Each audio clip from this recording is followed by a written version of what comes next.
क्या कर रहे थे हम लोग? थर्मोडायनेमिक्स कर रहे थे। और थर्मोडायनेमिक्स में हम लोग किए थे सिस्टम एंड सराउंडिंग। और सिस्टम में क्या था?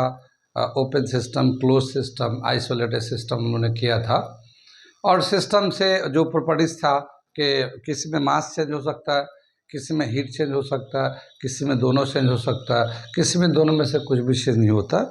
तो वो कौन सा चेंज हो सकता है, कौन सा चेंज नहीं हो सकता, उसके बिहाफ पे सिस्टम को क्लासिफाई किया गया है। ठीक है। एक सिस्टम जब लेते हैं तो सिस्टम के अंदर जो मटेरियल है, जैसे कोई लिक्विड होता है, मान लो एक थर्मोडायनेमिक सिस्टम है, तो सिस्टम के अंदर एक लिक्विड हो सकता है, गैस हो सकता है।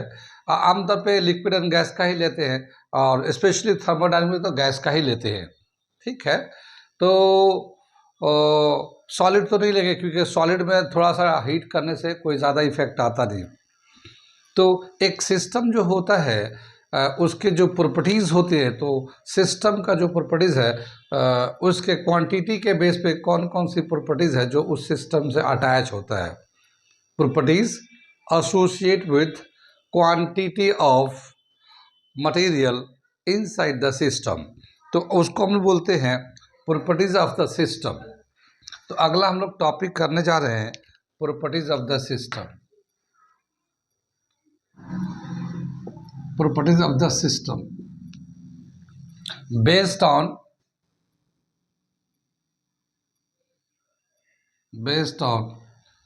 the material present inside the system, present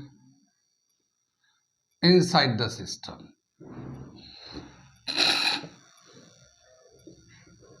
ठीक है ना। जो मटेरियल सिस्टम के अंदर होता है उसके प्रॉपर्टीज के, उसके क्वांटिटी के प्रॉपर्टीज पे कौन कौन से प्रॉपर्टीज है जो एसोसिएट होता है, उसको हम लोग देखते हैं।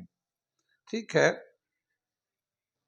तो इसको क्लासिफाई किया प्रॉपर्टीज ऑफ द सिस्टम को दो कैटेगरी में। वो दो कैटेगरी कौन कौन सा है? एक दे रखा है एक्सटेंसिव प्रॉपर्टीज, एक्सटेंसिव प्रॉपर्टीज। ठीक है। और दूसरा दे रखा है इंटेंसिव प्रॉपर्टीज,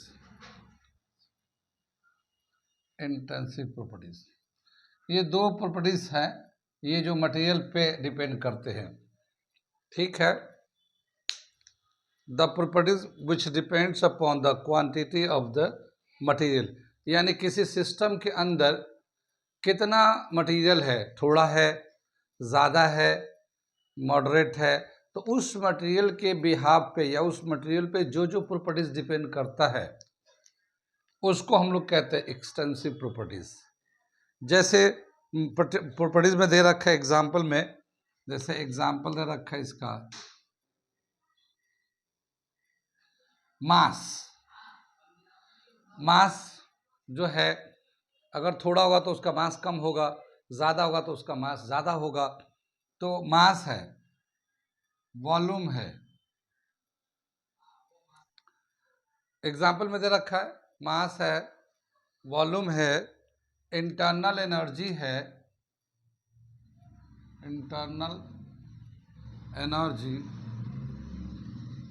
इंथैल्पी, अभी हम लोग डिस्कस करेंगे सब क्या चीज़ है, एटसेट्रा। तो इसको हम लोग बोलते हैं एक्सटेंसिव प्रॉपर्टी। जो कितना मास लिया गया है, सिस्टम के अंदर कितना मास है या कितना मटेरियल है, उस पर बेस करने वाला जो प्रॉपर्टीज, उस पर डिपेंड वाला जो प्रॉपर्टीज होता है उसको हम लोग एक्सटेंसिव प्रॉपर्टीज कहते हैं।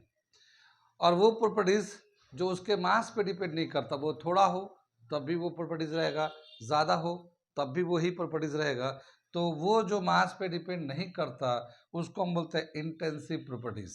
तो इसका डेफिनेशन लिखते हैं इंटेंसिव का, the properties which does not depend upon mass, does not depend upon quantity, quantity of material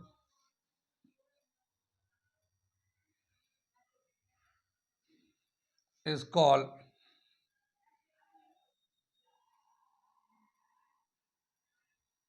intensive properties. ठीक है ना, इंटेंसिव प्रॉपर्टीज. क्या है?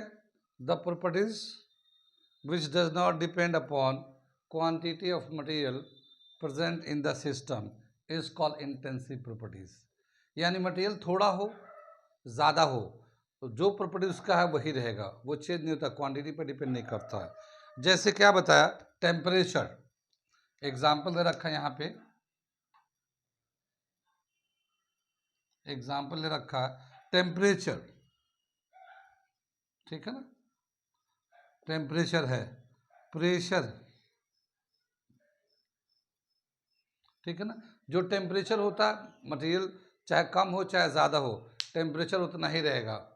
प्रेशर जो है, प्रेशर भी उस पर डिपेंड करता है.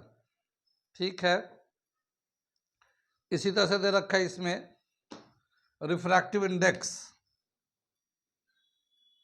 रिफ्रैक्टिव इंडेक्स, ठीक है, विस्कोसिटी, ये कुछ प्रॉपर्टीज दे रखा है. Viscosity, density, density etcetera. तो वो प्रॉपर्टीज जो सिस्टम के अंदर प्रेजेंट जो मटेरियल रहता है उसके क्वांटिटी पे डिपेंड करता है, वो तो एक्सटेंसिव है. और जो उसके मटेरियल पे डिपेंड नहीं करता वो इंटेंसिव है. और ये कुछ एग्जाम्पल उसके साथ लिख रखा है. आगे चले हम लोग, अगला टॉपिक करते हैं इसमें कि कोई भी जो सिस्टम होता है तो उस सिस्टम के अंदर जो प्रोसेस हो रहा है कि कुछ चेंज कर रहे हैं या कुछ हो रहा है, तो उस सिस्टम को स्पेसिफाई करते हम लोग कि ये जो प्रोसेस हो रहा है इस वक्त ये टेम्परेचर कांस्टेंट है या प्रेशर कांस्टेंट है या वॉल्यूम कांस्टेंट है या ये दोनों पैरामीटर्स कांस्टेंट है. तो जब हम लोग एक मटेरियल को ले लेते हैं, ठीक है, और जो मटेरियल चाहे कम हो या ज़्यादा हो, जैसे कि टेम्परेचर है, प्रेशर है, ये जो है मटेरियल कम हो या ज़्यादा हो ये तो हमेशा सेम रहता है. लेकिन जब हम इसको स्पेसिफिक करके उसमें अदर्स चेंजेस को ऑब्जर्व करते हैं तो उसको हम लोग बोलते हैं वेरिएबल ऑफ द सिस्टम. ठीक है ना, एक सिस्टम है उसका कौन कौन सा पैरामीटर वेरिएबल हो रहा है, कौन सा कांस्टेंट है और क्या चेंजेस आ रहे हैं. तो अगला हम लोग उसी पे बेस करता हुआ टॉपिक कर रहे हैं हम लोग. इसे मैं मिटा दूं.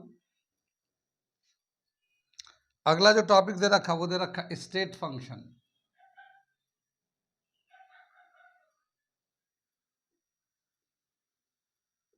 स्टेट फंक्शन, स्टेट फंक्शन क्या बताता है कि जब भी कभी एक सिस्टम को लेते हैं तो सिस्टम के अंदर मटेरियल होता है और उसके अंदर जो बहुत सारे प्रॉपर्टीज़ है, जैसे उसका टेम्परेचर कितना है, प्रेशर कितना, वॉल्यूम कितना है, या उसका इंटरनल एनर्जी कितना है, इंथैल्पी कितना है, गिब्स एनर्जी कितना है, वो एक सिस्टम का इनिशियल कंडीशन दिया रहता है. और फिर उस सिस्टम में जब चेंज लाते हैं तो जो भी चेंज लाते हैं उसके बाद एक फाइनल स्टेज हो जाता है. और फाइनल स्टेज जब आता है, फाइनल स्टेप जो आता है, स्टेट आता है, उस वक्त फिर टेम्परेचर, प्रेशर, वॉल्यूम जो भी हमें ऑब्जर्व कर रहे हैं उसके हिसाब से फिर फाइनल क्या होता है. तो एक इनिशियल स्टेट होता है उस वक्त का जो पैरामीटर्स होते हैं, और एक फाइनल स्टेट होता है उस वक्त का जो पैरामीटर्स होते हैं, उनको देखते, उसको ऑब्जर्व करते हैं. लेकिन ये इनिशियल से फाइनल तक गया कैसे? जैसे मान लो टेम्परेचर था एक सिस्टम का 10 डिग्री था या 20 डिग्री था, अब वो 30-35 डिग्री हो गया, टेम्परेचर बढ़ गया.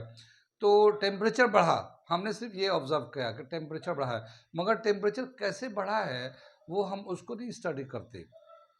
बस इनिशियल में टेम्परेचर 20 था, फाइनल टेम्परेचर 35 हो गया, तो हम लोग वो देखते हैं. तो जो इनिशियल एंड फाइनल को देखते हैं स्टेट में जो प्रॉपर्टीज़ होता है, इनिशियल स्टेट में कौन सा प्रॉपर्टीज है, फाइनल स्टेट में कौन सा प्रॉपर्टीज है, जो चेंज आता है उसी को ऑब्जर्व करते हैं, तो वो कहलाता है state function. The properties of a system which depends upon initial state and final state of the system is called state function. तो मैं इसको डेफिनेशन को लिखता हूं यहाँ पे, ठीक है। The properties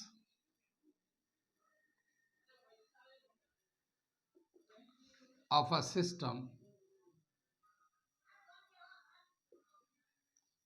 which depends upon its initial state and final state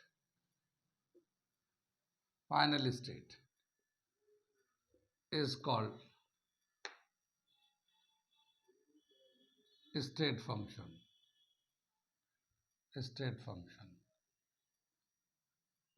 ठीक है ना। it does not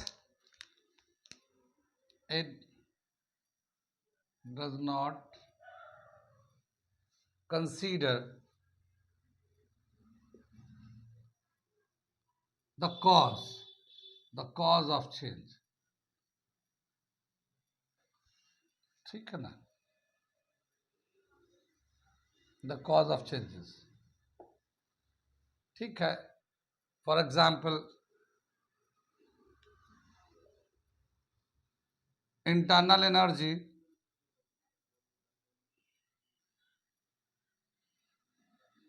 एंथैल्पी, एक आता है गिब्स फ्री एनर्जी, आगे हम लोग पढ़ेंगे Gibbs free energy.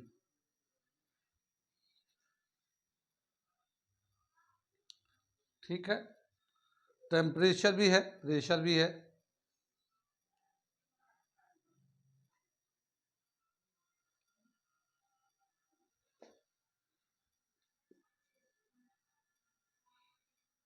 Temperature, pressure,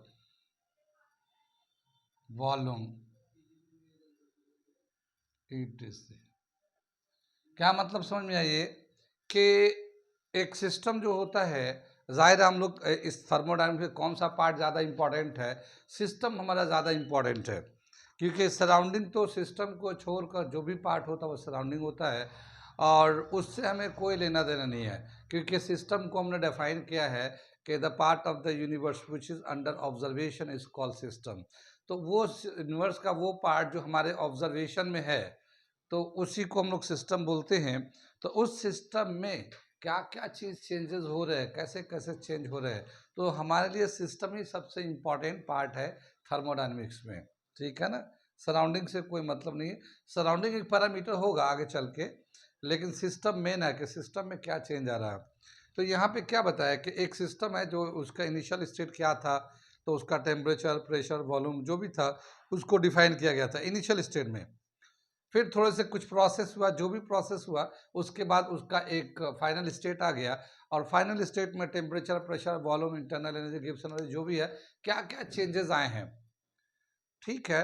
तो इनिशियल स्टेट में क्या है और फाइनल स्टेट में क्या है, प्रॉपर्टीज कितना चेंज आया, किस किस में चेंज आया, उसको अगर स्टडी करते हैं तो वो उसको कहते हैं हम लोग स्टेट फंक्शन। ये स्टेट्स है, यानी इनिशियल स्टेट, फाइनल स्टेट में क्या क्या चेंजेस आ रहे हैं, लेकिन किस वजह से हो रहा है, क्या कहाँ से चेंजेस हो रहा है, क्यों चेंजेस हो रहा है, उसको हमें नहीं पढ़ना, उसको नहीं कंसिडर करते। तो सिर्फ चेंजेस को कंसिडर करते हैं, उसको हम लोग कहते हैं स्टेट फंक्शन। कितनी बात समझ में?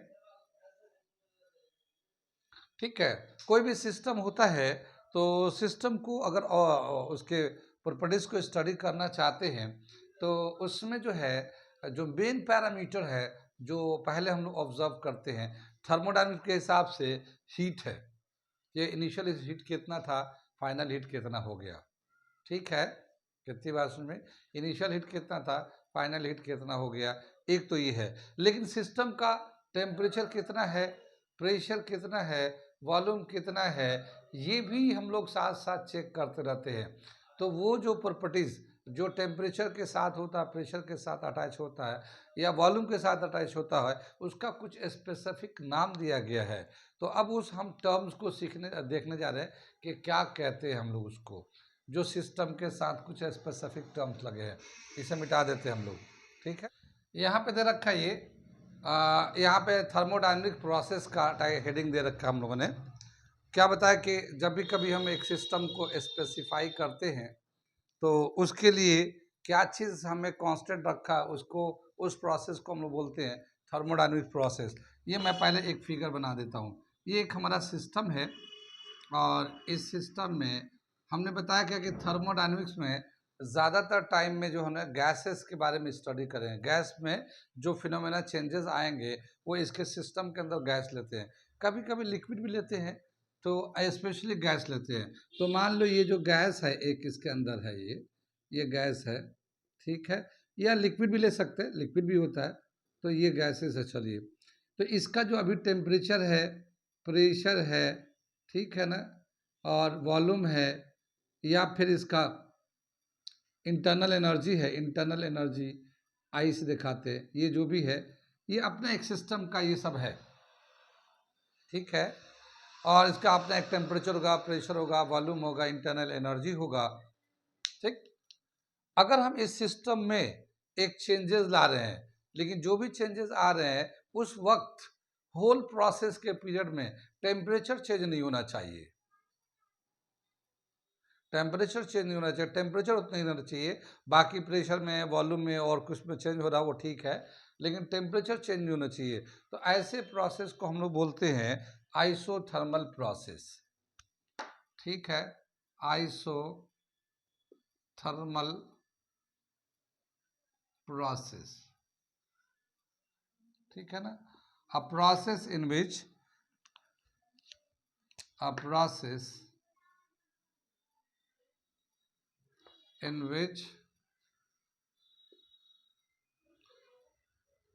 temperature remains same,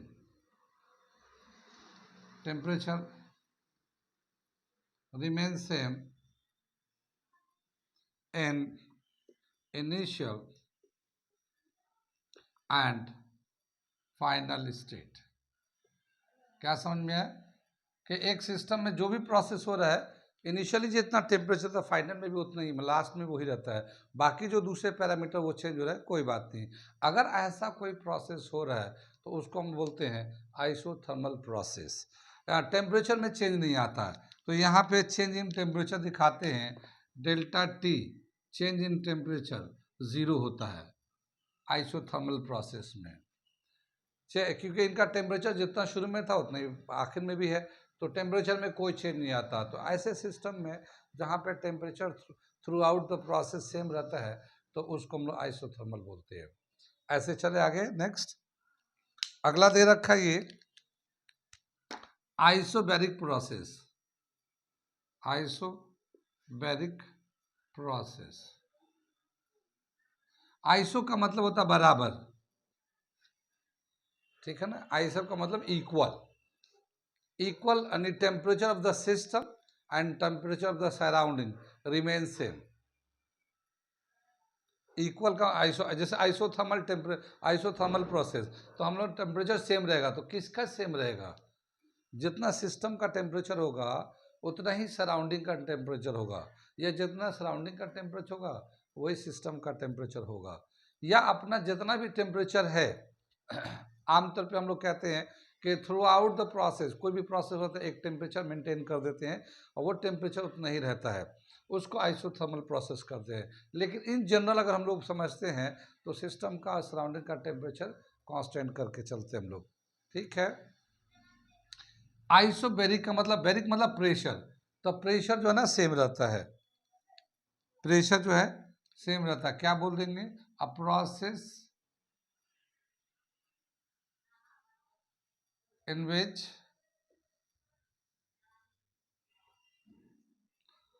pressure remains same throughout the process, throughout the process, और इनिशियल एंड फाइनल भी बोल सकते हैं। तो यहाँ पे क्या होता है, प्रेशर सेम रहता है, डेल्टा पी जो होगा वो 0 होगा, चेंज इन प्रेशर जो ना 0 रहेगा। टेम्परेचर प्रेशर जितना पहले था उतना बाद में है, तो कितना चेंज आया? 0 चेंज आया, जितना पहले उतना था। प्रेशर चेंज होगा, चेंज जीरो रहेगा आइसोबैरिक प्रोसेस में। बाकी हो सकता है टेम्परेचर चेंज होगा, वॉल्यूम चेंज होगा, उसमें कोई बात नहीं, प्रेशर कांस्टेंट रहना चाहिए। ऐसे ही तीसरा टर्म दे रखा हमारा आइसोकोरिक प्रोसेस, आइसोकोरिक प्रोसेस, ठीक है ना। Isochoric process, the process in which volume remain same, choric का मतलब वॉल्यूम होता है, ठीक है। A process in which volume of system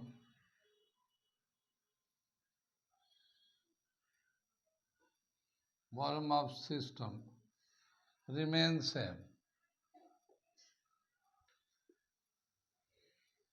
same, ठीक है।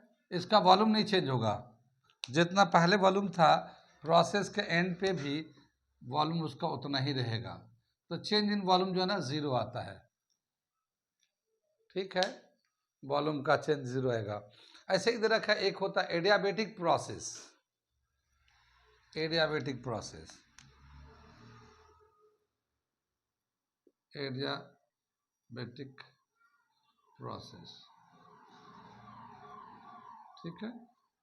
एडियाबेटिक प्रोसेस बोला क्या कि जो एक सिस्टम है उसका जो एनर्जी है वो चेंज नहीं होता, सराउंडिंग का जो एनर्जी है, सिस्टम का जो एनर्जी है वो अलग अलग है। कितनी बात सुनिए, उसको हम बोलते हैं एडियाबेटिक प्रोसेस। हाँ, एडियाबेटिक मतलब जैसे हम लोग थर्मास वगैरह है, ठीक है, तो थर्मास के अंदर जो हम लोग कोई चीज़ जैसे चाय रखा है या खाने की चीज़ कोई रखा है तो उसका टेम्परेचर अलग है और सराउंडिंग का टेम्परेचर अलग होगा, ठीक है, लेकिन वो टेम्परेचर जाएगा भी नहीं, ठीक है। तो एक ऐसा प्रोसेस जिसका सिस्टम का टेम्परेचर और सराउंडिंग का टेम्परेचर अलग अलग रहता है, ठीक है, और सिस्टम का टेम्परेचर चेंज भी नहीं होता, सिस्टम का जो टेम्परेचर नहीं, एनर्जी, सिस्टम का जो एनर्जी है वो चेंज नहीं होता, ठीक है, change in energy of the system remain is zero. ऐसे प्रोसेस को बोलते हैं adiabatic process, the process in which a process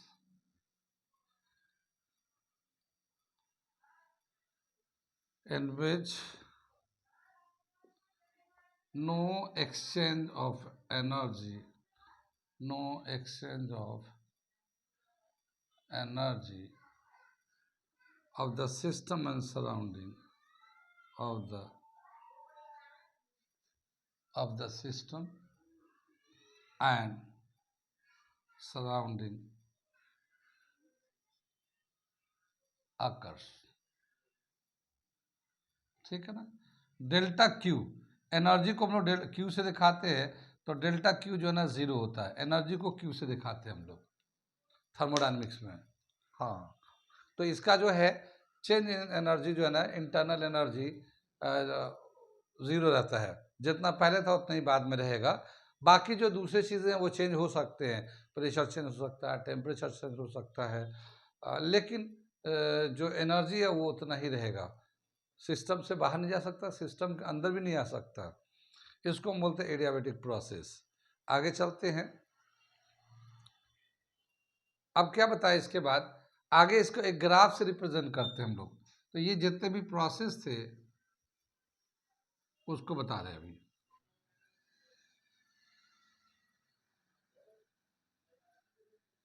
graphical representation, ये वॉल्यूम है और ये हमारा प्रेशर हो, ये दो लेते हैं हम लोग, ये दो एक्सिस ले लिया। अगर हम लोग आइसोबेरिक प्रोसेस को दिखाना चाहेंगे, आइसोबेरिक प्रोसेस, आइसोबेरिक का क्या मतलब होता है, यानी प्रेशर कांस्टेंट रहेगा, बेरिक का मतलब प्रेशर, आइसोबेरिक का process means the pressure remain same in initial and final state. तो अगर मान लो यहाँ इसका एक सिस्टम है, एक प्रोसेस चल रहा है, एक सिस्टम के अंदर प्रोसेस हो रहा है, तो उसका जो प्रोसेस चल रहा है तो उसका प्रेशर जो है ना मान लो ये वाला है, यहाँ पे है, यहाँ एक सिस्टम का कंडीशन रखा, तो प्रेशर ये वाला है, यहाँ पे है। ठीक है, अगर वो प्रोसेस चल रहा होगा तो बाकी सब तो चेंज आ रहे होंगे, मगर प्रेशर में चेंज नहीं आ रहा होगा। प्रेशर में चेंज नहीं आएगा, तो प्रेशर जो है ना ऐसे ही रहेगा, सीधा लाइन रहेगा। आइसोबैरिक प्रोसेस,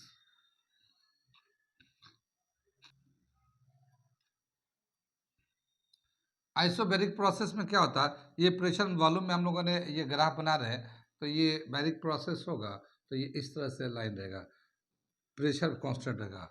अगर आइसोकोरिक प्रोसेस दिखाएंगे तो कोरिक में क्या होता है, वो जो है सिस्टम का वॉल्यूम सेम रहेगा। तो जैसे ये सिस्टम का ये कंडीशन दे रखा, यानी यहाँ पे जो टेम्परेचर है, प्रेशर है, वॉल्यूम है, जो भी दे रखा है। अब अगर कोरिक प्रोसेस होगा तो वॉल्यूम जितना है ये वॉल्यूम का एक्सिस है, तो ये वॉल्यूम ऐसे ही रहेगा। आइसोकोरिक प्रोसेस में ये ऐसे ही रहेगा, ये इस तरह से ग्राफ बनेगा आइसोकोरिक प्रोसेस में।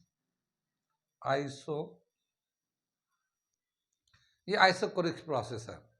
अब क्या बताया कि अगर आइसोथर्मल प्रोसेस हो रहा हो, तो आइसोथर्मल टेम्परेचर तो कांस्टेंट होता है, लेकिन प्रेशर एंड वॉल्यूम चेंज होते हैं। और जो प्रेशर एंड वॉल्यूम है ये एक दूसरे के इनवर्स प्रोसेस है। ये अगर प्रेशर बढ़ेगा तो वॉल्यूम घटेगा, और अगर प्रेशर घटेगा तो वॉल्यूम बढ़ेगा। ठीक है, तो ये दोनों एक दूसरे के इनवर्स प्रोसेस होते हैं।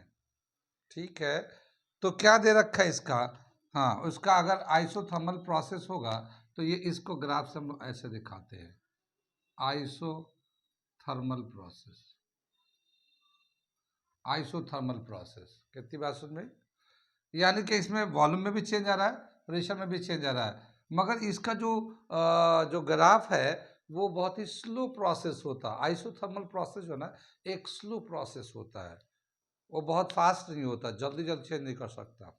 ठीक है ना, एक स्लो प्रोसेस है। अभी हम लोग जैसे जैसे आगे बढ़ेंगे इन सब बातों का सिग्निफिकेंस समझ में आएगा या उसको समझेंगे। अभी तो इनिशियली हम लोग टर्मिनोलॉजी पढ़ रहे हैं। ठीक है ना, एक हम लोगों ने बताया था एडियाबेटिक प्रोसेस, तो वहाँ पे भी एडियाबेटिक में सिर्फ हीट एनर्जी सिस्टम जो है ना एनर्जी ना लेता है ना देता है, लेकिन बाकी सारी चीज़ें जो है ना चेंज होते हैं, यानी कि प्रेशर भी चेंज होता है, वॉल्यूम भी चेंज होता है, टेम्परेचर में भी चेंज आता है। तो उसका अगर हम लोग ग्राफ बनाते हैं तो उसका जो ग्राफ दे रखा है ये थोड़ा डीप टाइप का है, इस तरह से डीप है। ये आइसोथर्मल की तरह ही बनता है, मगर ये थोड़ा ज़्यादा चेंज आता है इस तरह से ऐसे।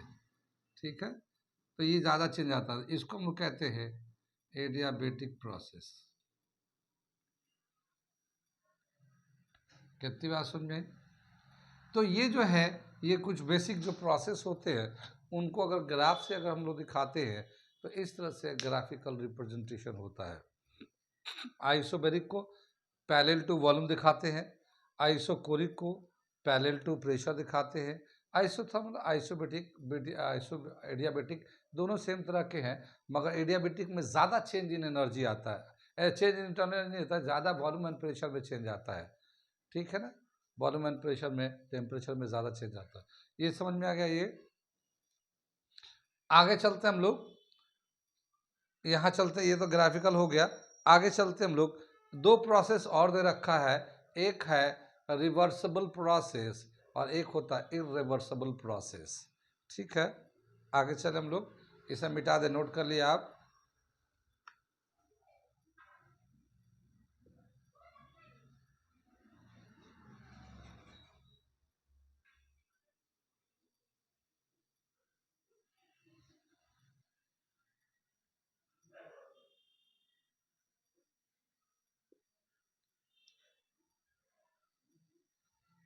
देखिए, reversible and irreversible process, reversible process के बारे में जानते हैं।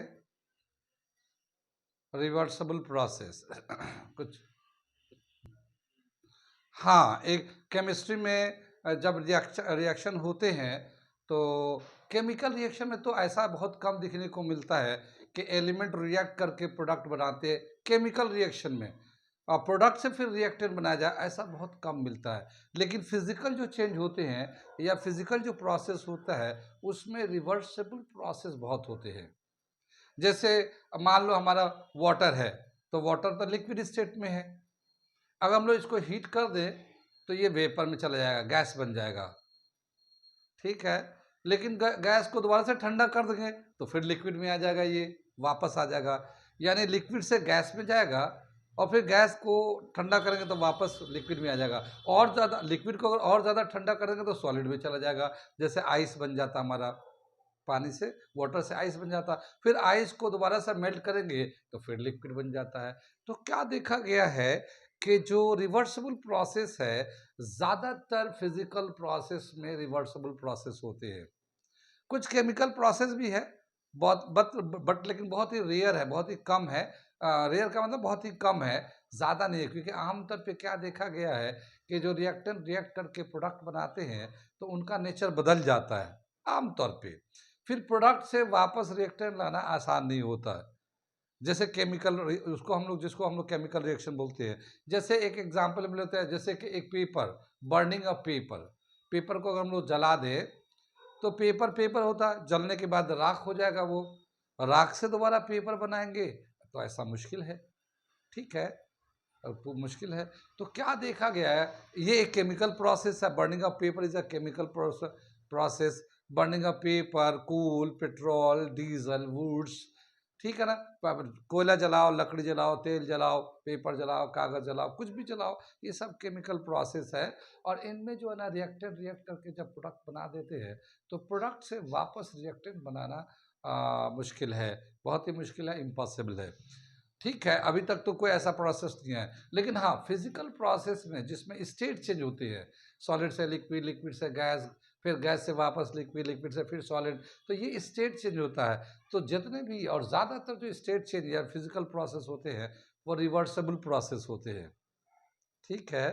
तो reversible process, a process in which reactant convert into product and product can also be convert into reactants, ठीक है। यानी रिएक्टेंट से प्रोडक्ट बन जाता है और प्रोडक्ट से रिएक्टेंट दोबारा से बन सकता है या बनता है, ऐसा प्रोसेस होता है। तो इसको हम लोग बोलते हैं रिवर्सिबल प्रोसेस। और अगर ऐसा नहीं होता तो उसी को हम लोग इरिवर्सिबल प्रोसेस बोलते हैं। कितनी बात समझ में आई? रिवर्सिबल को हम लोग लिख रहे हैं,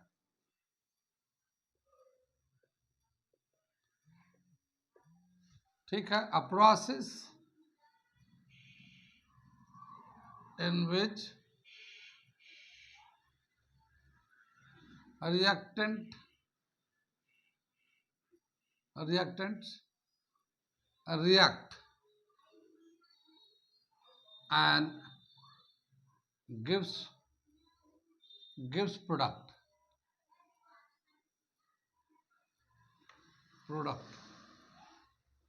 and the product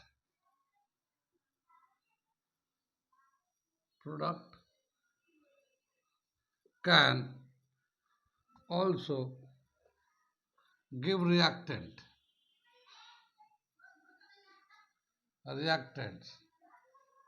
then such process is called reversible process,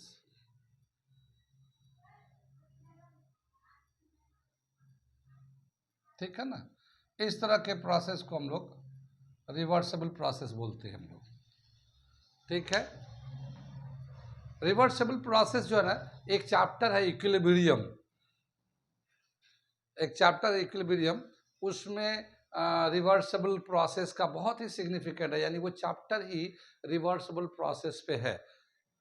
equilibrium हम लोग पढ़ेंगे 11th क्लास में ही है, तो उसको हम लोग पढ़ेंगे उसको, तो वो उसी पे है। तो रिवर्सिबल प्रोसेस क्या होता है कि एक प्रोसेस जिसमें रिएक्टेंट रिएक्ट करके प्रोडक्ट बनाते हैं और प्रोडक्ट जो ना वापस रिएक्टेंट बनाने लगते हैं या वापस रिएक्टेंट के कंडीशन में आने लगते हैं, तो ऐसे प्रोसेस को हम लोग बोलते हैं रिवर्सिबल प्रोसेस, ठीक है। थर्मोडायनेमिक्स जब हम लोग पढ़ने जा रहे हैं तो हमने बताया ना कि थर्मोडायनेमिक्स में एक सिस्टम होता है, सिस्टम के अंदर क्या होता है, या तो लिक्विड होगा या गैस होगा, ठीक है। तो अगर हम लोग हीट देते हैं एक सिस्टम को तो लिक्विड जो ना गैस में चेंज होता है, लिक्विड को अगर हीट देंगे तो गैस में चेंज होता है और फिर गैस का प्रेशर, गैस ना अपना प्रेशर लगाने लगता है, या अगर मान लो एक गैस ऑलरेडी है पहले से, और अगर टेम्परेचर देते, हीट देते हैं तो टेम्परेचर बढ़ता है, तो गैस का जो रेंडमनेस है, यानी गैस का जो मूवमेंट है वो बहुत फास्ट हो जाता है, उसकी वजह से प्रेशर बढ़ने लगता है। और एक सिस्टम होता है जिसके अंदर मूवेबल पिस्टन होता है, अभी मैं अगले क्लास में मैं बताऊंगा। मूवेबल पिस्टन होता है, तो जब प्रेशर बढ़ता है तो पिस्टन जो है ना मूव करता है। तो मैं अगला क्लास, आज तो मैं यहीं पे रख छोड़ रहा हूँ, मैं अगले क्लास में सिस्टम का कैसे प्रोसेस होता है, कैसे सिस्टम एक्सपेंड करता है, कंप्रेस करता है, ये सब बातें आगे है। तो हम लोग सिस्टम से आगे चलेंगे, लेकिन अगले टॉपिक करेंगे। लेकिन जो मेन जो आएगा वो रिवर्सिबल प्रोसेस आएगा। इरिवर्सिबल प्रोसेस की ज़रूरत नहीं पड़ेगी हम लोग को थर्मोडायनेमिक्स में। इरिवर्सिबल प्रोसेस तो डेफिनेशन याद कर सकते हैं, लेकिन ऐसा ज़रूरत नहीं पड़ेगा थर्मोडायनेमिक्स, इसकी ज़रूरत पड़ेगी रिवर्सिबल। रिवर्सिबल प्रोसेस समझ में आई है? ठीक है, आज यहीं पे रहने देते हैं।